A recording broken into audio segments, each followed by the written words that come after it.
Broadcasting the information the mainstream media won't touch. This is The Richie Allen Show in association with DavidIke.com. Let's welcome our first guest to the programme. He's been accurately predicting economic and geopolitical trends for many, many years. Go to trendsresearch.com. That's trendsresearch.com and connect to and subscribe to the Trends Journal. You can also follow him on Twitter. It's at Gerald Celente, and his YouTube channel is fantastic. Trends in the News is something I don't miss. It's pithy, it's funny, it's hilarious, and it's cutting edge analysis of what's going on around the world. Let's welcome back to the programme our great friend Gerald Celente. Gerald, welcome back. How are you?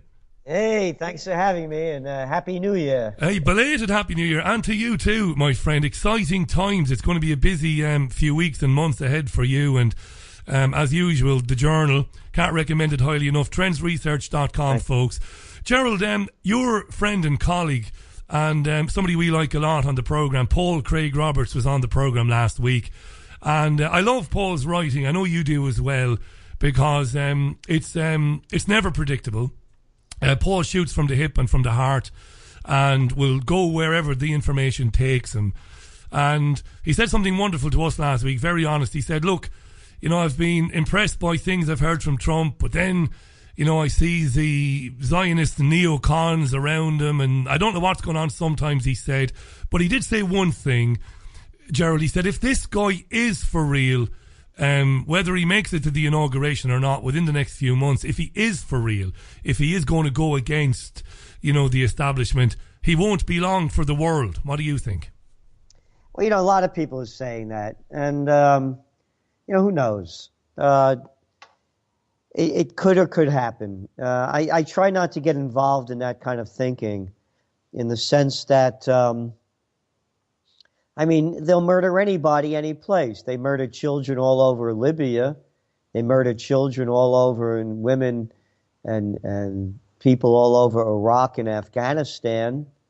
They start wars based on lies in Vietnam, killed over 3 million people, destroyed the country, poisoned tens of millions of others with the Agent Orange. So, of course, they'll do, you know, they're sick people. They'll do anything, but that doesn't mean that it will happen, in the sense that I'm very sure, you know, Trump has had security around him a good part of his life. So security isn't something that's foreign to him. And I think he'll be on extra high alert. And when I look at some of the other people he brought in with him, a number of generals, and so they're hip to the scene too.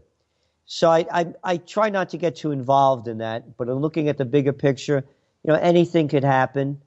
And, but at this point, you know, I don't see it. But again, that's just my opinion. It's not, you know, one of my trend forecasts, so I don't take a strong stand on it. No, and nor should anybody ever come back in the future and say, oh, you got that wrong. You can't make a prediction on that. I mean, you never know. I mean, I've talked to David about this privately, about the possibility that, you know, if and when he begins to let people down, and I'm not going to waste any time telling our audience what I think, because they know I don't believe in representative democracy in the political system. I don't believe in Donald Trump. But, you know, you never know. Some lunatic might, because he's absolutely pissed off in the future that Trump hasn't manifested or hasn't become what he said he would be, might do something or cause him some harm, and then you'd have chaos. What do you think of him now, Gerald? What do you think of the man? Is he real to you? Does he ring true? Are there... Because it's not black and white, of course. You know, while I completely disapprove of the system, and I believe the system always wins, you know, at times I think the guy believes some of the stuff he says. What do you think of him? How would you categorise him? Well, you know, first of all, as you well know, we had forecasted he was going to win in our Trends Journal back in May. And I've been on your show saying that. And you know how I feel about him. He's narcissistic. I don't see him as very bright. But I look at things for the way they are. And the fact is that Trump didn't only beat Clinton, he beat Obama. And Obama campaigned harder than any sitting president in history for a candidate of the same party. And he lost. He didn't only lose with Clinton. They lost the Senate. They lost the House big time. They lost state houses around the country. Had nothing to do with them Russians. No, they had to do with people looking at Obama's last 8 years The guy that lied himself into office, lying himself out. He didn't only beat Obama and Clinton, he beat the mainstream media. They all got it wrong. And they all supported her. And that's a fact. You go to the editorials in the major newspapers, Clinton, Clinton, Clinton. He didn't only beat the newspaper industry, the White House, and Clinton, he beat Silicon Valley. He beat the Zuckerbergs. He beat the Eric Schmidts, as we saw with the Google leaks, the WikiLeaks, that, they were using the best of the best algorithms, the best minds in the Silicon Valley. They lost. They were helping Clinton. He beat Hollywood. He beat the Zuckerbergs. He beat the Spielbergs. The $100,000 a plate dinners. Obama going to Hollywood 45 times during his candidacy, during his sitting as president. 43 to 45 times.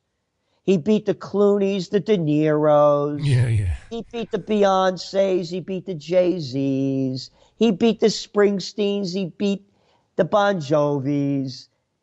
What I'm saying, it's not Trump, it's the message.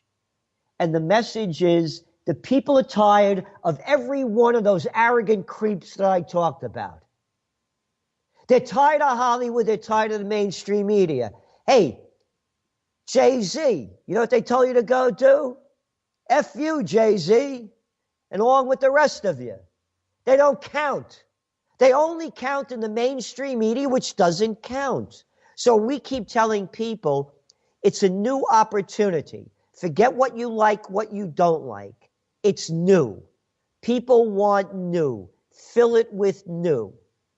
And then you take another element, and it's not only in the U.S., it's in, hey, anybody ever hear of Brexit? Stage right. We're out of here. Against the system. Which you predicted as well. They brought Obama in. They brought Abe in. They scared the hell out of people. That woman was killed, the MP, less than a week before the vote. And the people said, we want out of here.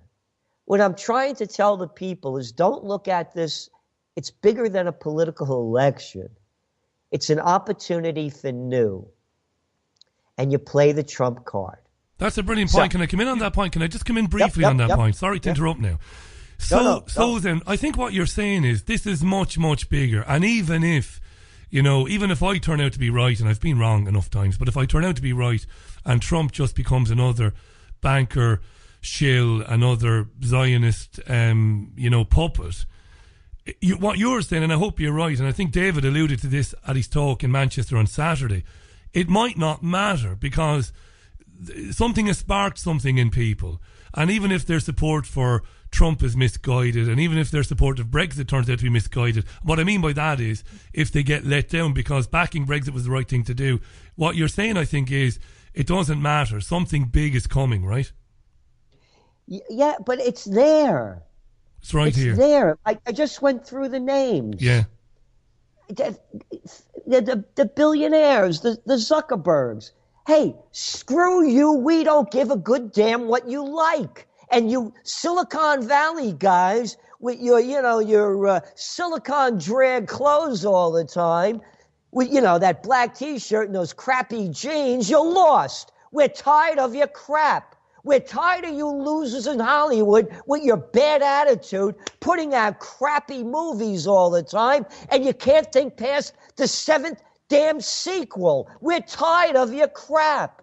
We're tired of your mainstream media putting out your same fake news that leads us into war and has us hate other countries. We're tired of your rotten, stinking parties. Not only the Democrats. Here's a quote for you. This is less than a month before Election Day in the States. Paul Ryan abandons Trump in sign of Republicans losing U.S. vote hope. Party's top elected official distances himself. Shift comes as rival Clinton surges in polls. Trump didn't need the Republican Party. There's nothing there. It's an old man behind a curtain with a dog. It's the Wizard of Oz. What I'm telling people is take advantage of the situation. As I said to you when Brexit happened, if I was making product, I'd stamp that product, boom, made with pride in UK. And then I'd play the trump card. And the trump card is, if you're here in the States making, let's say, athletic footwear, made in USA, you play the trump card. You start running commercials up there in Oregon where Nike Land is. Hey, Phil Knight, you lousy sellout, using slave labor to make your products and paying them slave labor wages so you could bring them over here and mark them up so you could become a billionaire. Buy our product made in USA. You play the Trump card, you take the top guy out. Just like Trump took out Jebby Bush, putting his hand on his shoulder in front of the international TV world. So, you know, you're really a nice guy, but you got the size of cojones of a mothball. You play the Trump card. And what I'm telling people is you take advantage of the situation. Make America great again.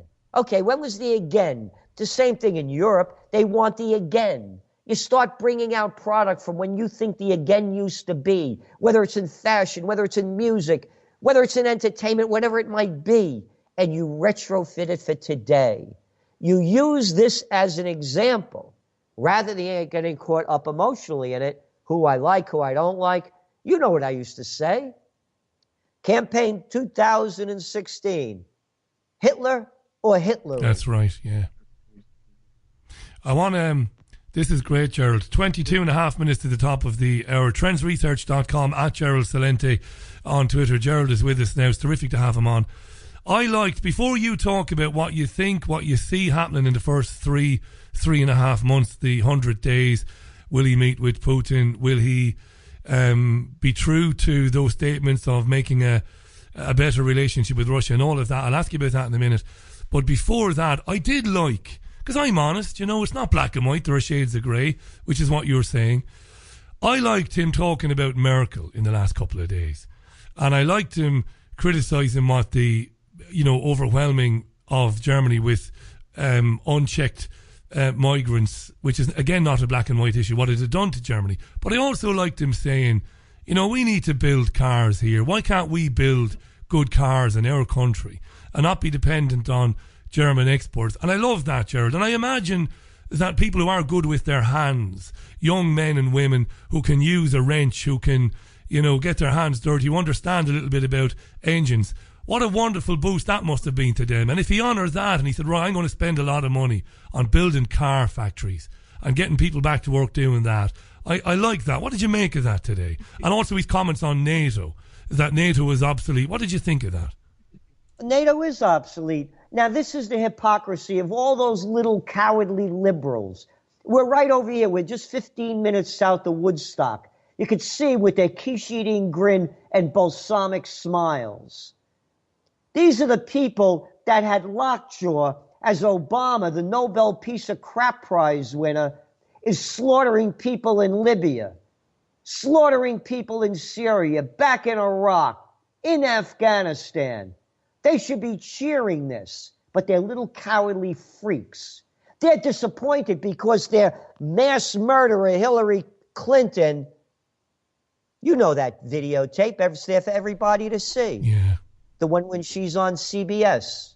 And they ask her, Secretary of State Clinton, how did you feel when you found out that Muammar Gaddafi was killed?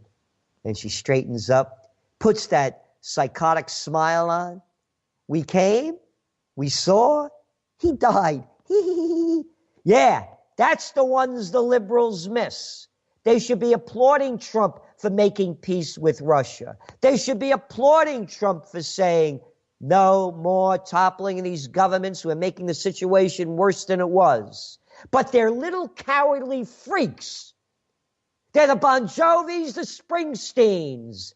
They're the Clooneys and the De Niros. They're the Zuckerbergs and the Schmidts. That's who they are. They're the mainstream media. They're cowardly little people.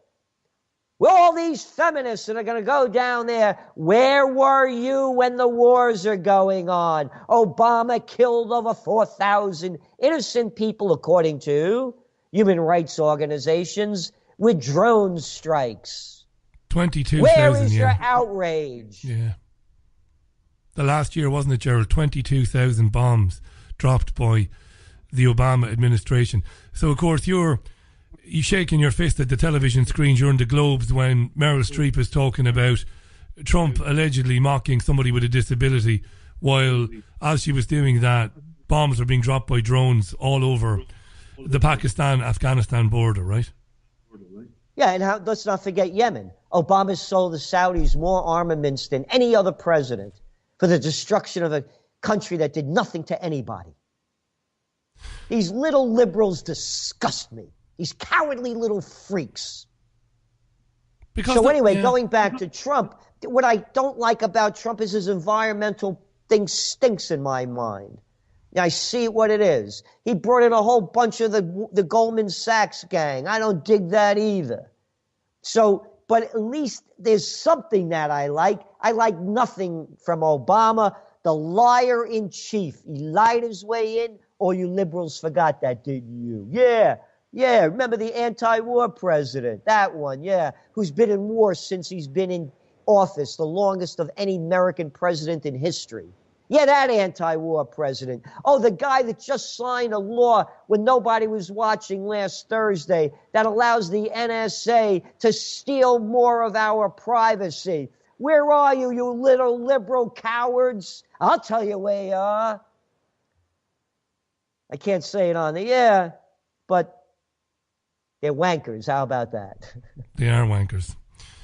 You mentioned, right, the Goldman Sachs and the ExxonMobil appointees, Mnuchin and Tillerson and these people. And he has also surrounded himself with arch-Zionists and neocons. Why is that? Why has he done that? Has he already begun to let people down by doing that? Is he... I'm saying these days, and I know you'll disagree with me, I got the election wrong, you predicted it right. I thought that they were going to choose Hillary, and no matter what... Well, they did choose Hillary, but they didn't win. They didn't count on the people doing what they did. But I'm now beginning to wonder if I was wrong about that, and if he was the Zionist choice all along. What about these Zionist people he surrounded himself with? I don't buy into any of that. Why? This guy, again, this guy's been in the media all his life. He's a narcissistic celebrity. He's a reality show champion. That's one of the reasons why, you go back to our May 2015 Trends Journal. The spring, it was April. The cover read, "Liars, cowards, freaks, and fools, welcome to the presidential reality show." This is 2 months before Trump got in. When he came in, we said, we got a reality show champion. He knows how to play the game better than anybody. And number two, it's the economy, stupid. Here, what was the report that just came out yesterday? 8 people in the world have more dough than half the world's population. Than the poorest half. That's right. 8 people, yeah. Oxfam put that story out yesterday, yeah. Yeah. So it's the economy. So they're hoping that, and you mentioned about bringing jobs back. And Obama, the liar, the little liar. Hey, you liberals, that little liar Obama, that arrogant guy. Oh, I'm so glad he's gone too, man. I don't have to hear him saying folks anymore. Folks. Yeah, folk you. Yeah, I don't want to hear that one. Don't call me a folk. I'm not your folk. Yeah, I'm not on the plantation, so don't call me a folk. So anyway, what these little liberals keep forgetting about is that Obama, when he campaigned as the liar candidate, going into the Rust Belt promising to renegotiate NAFTA, didn't do anything of the sort, pushed through more trade agreements, which are just deals for multinationals, and wanted to push through the Trans-Pacific Partnership, which Trump is killing. Where are the liberals supporting that? Nothing. That's a great point, that, because I remember a couple of years ago, we began to play a little clip regularly of artists against TTIP, which is the other agreement, the Transatlantic Trade and Investment Partnership, which you've written a lot about in the Journal. By the way, trendsresearch.com, folks, subscribe to the Journal. Gerald Celente is on the line. Yeah, you're right. Where were those actors and actresses and campaigners to congratulate what he'd been saying about TTIP? You're right. You see, but for everybody, it's black and white. You know, again, I keep going back to this. There are no shades of grey for these people. There are no shades of grey at all. What's he going to do then with respect to Russia? The reason I ask that, of course, is we've talked to Paul Craig Roberts, your friend and colleague, and Paul agrees that while Trump, the narcissistic personality, you described him perfectly, probably doesn't want to escalate tension with Russia, probably does want to withdraw from the interventionist policies. I'm sure he does as an individual, but the people around him won't. And one of the ways they might pursue hostilities with Russia is through the back door of escalating things with Iran, which would, of course, absolutely piss off the Russians. How do you read that going forward? What about Russia in the first 100 days, Gerald? Well, I think he's talking about meeting Putin. I think there's going to be... you see, the difference is all those people you mentioned, they're not cabinet members. They're senior vice presidents. Trump is going to run this like he runs a business. But he's already talking about meeting Putin. And here's the other thing, Richie. Which is a great thing, right? Once inauguration is over, the Democrats aren't going to have much of a voice anymore. The White House controls more of the media. So there's going to be less and less of what we're hearing. And here's all we heard since Election Day. Number one, the Russians hack. The Russians. Number two, vote recount. Number three, Electoral College. The Russians are hacking. Electoral College, vote recount. That's all we've been hearing day after day now. Here's some other points. There's the media world, the political world, and the real world. In the real world, consumer confidence in the United States is at 2009 highs. In the real world, small business confidence had its biggest spike since 1980. That's when Ronald Reagan got elected.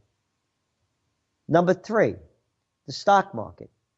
From Election Day to New Year's Day, the biggest spike since 1952 when Dwight D. Eisenhower got elected.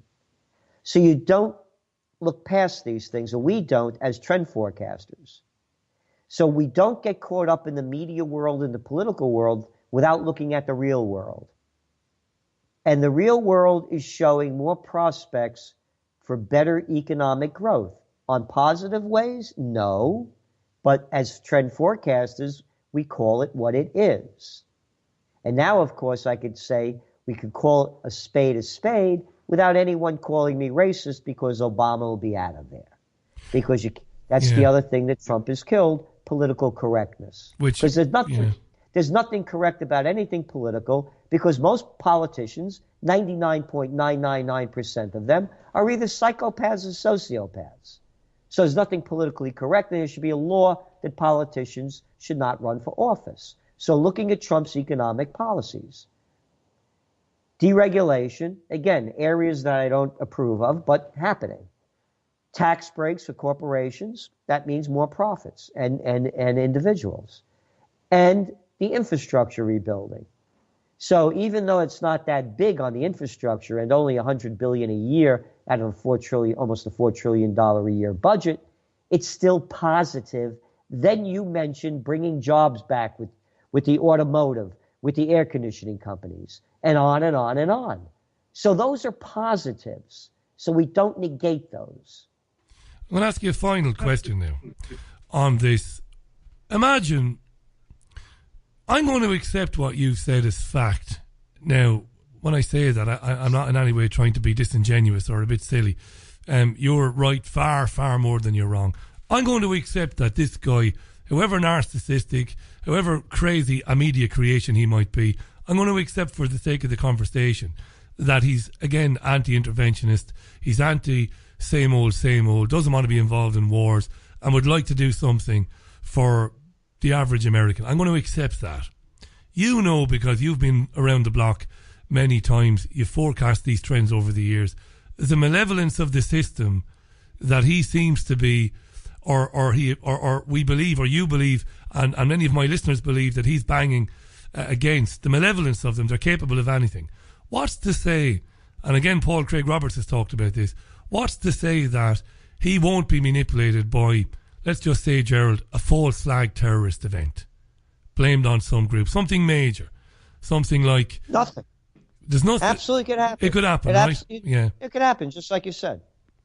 It could happen. And the pressure he would come under then, right? That's why nobody could predict the future. You never know. Whether it's false flag or real, man-made or made by Mother Nature, there are always the wild cards. So we're talking absent the wild cards. Absent of wild cards, but it is possible. Absolutely possible. CIA, NSA, yeah, they could do anything, yeah. Right down to the point of everything you said. You have a massively busy week ahead of you, no doubt. You'll be getting calls from all over the world ahead of Friday's inauguration. Folks, I can't recommend highly enough. Go to trendsresearch.com. Gerald is of course, on Twitter. Thousands of followers on there, tens of thousands, at Gerald Celente. It's updated all the time with interesting news. And the YouTube channel, Trends in the News, is fascinating. And as always, as I said, cutting edge, informative, funny as well.